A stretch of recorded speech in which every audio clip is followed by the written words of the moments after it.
शिक्षिकाले कुटेपछि ढलेका बालकको कक्षा कोठामै मृत्यु। भारतको विशाखापट्टनम स्थित एक निजी विद्यालयमा शिक्षिकाले कुटपिट गरेपछि एक बालकको मृत्यु भएको घटना सार्वजनिक भएको छ।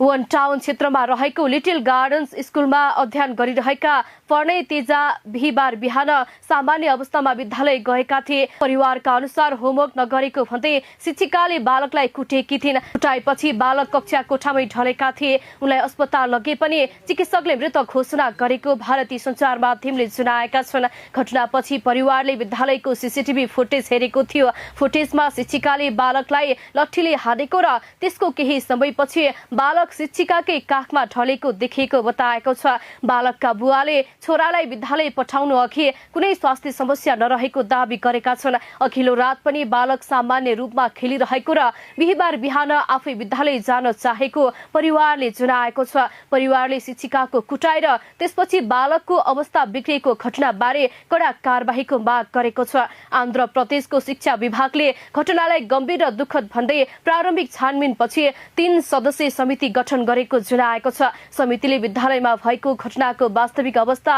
शिक्षिकाको व्यवहार तथा अन्य पक्षबारे विस्तृत अध्ययन गर्ने बताएको छ। प्रहरीले घटनामा मुद्दा दर्ता गरी अनुसन्धान अघि बढाएको भारतीय सञ्चार माध्यमले जनाएका छन्। बालकको शव पोस्टमार्टमका लागि पठाएको छ र मृत्युको ठ्याक्कै चिकित्सकीय कारण पोस्टमार्टम रिपोर्टबाट स्पष्ट हुने बताएको छ। परिवारले भने कुटपिटकै कारण बालक अत्याधिक डराएर ढलेको दावी गरेको छ। यसअघि पनि विद्यालयमा अन्य बालबालिकामाथि कुटपिट हुने गरेको परिवारको आरोप छ।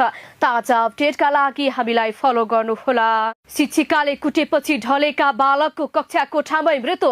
भारतको विशाखापट्टनम स्थित एक निजी विद्यालयमा शिक्षिकाले कुटपिट गरेपछि एक बालकको मृत्यु भएको घटना सार्वजनिक भएको छ। वन टाउन क्षेत्रमा रहेको लिटिल गार्डन्स स्कुलमा अध्ययन गरिरहेका प्रणय तेजा बिहिबार बिहान सामान्य अवस्थामा विद्यालय गएका थिए। परिवारका अनुसार होमवर्क नगरेको भन्दै शिक्षिकाले बालकलाई कुटेकी थिइन्। कुटाएपछि बालक कक्षा कोठामै ढलेका थिए। उनलाई अस्पताल लगे पनि चिकित्सकले मृत घोषणा गरेको भारतीय सञ्चार माध्यमले जनाएका छन्। घटनापछि परिवारले विद्यालयको सीसीटीभी फुटेज हेरेको थियो। फुटेजमा शिक्षिकाले बालकलाई लट्ठीले हानेको र त्यसको केही समयपछि बालक शिक्षिकाकै काखमा ढलेको देखिएको बताएको छ। बालकका बुवाले छोरालाई विद्यालय पठाउनु अघि कुनै स्वास्थ्य समस्या नरहेको दावी गरेका छन्। अघिल्लो रात पनि बालक सामान्य रूपमा खेलिरहेको र बिहिबार बिहान आफै विद्यालय जान चाहेको परिवारले जनाएको छ। परिवारले शिक्षिकाको कुटाएर त्यसपछि बालकको अवस्था बिग्रिएको घटनाबारे कडा कारबाहीको माग गरेको छ।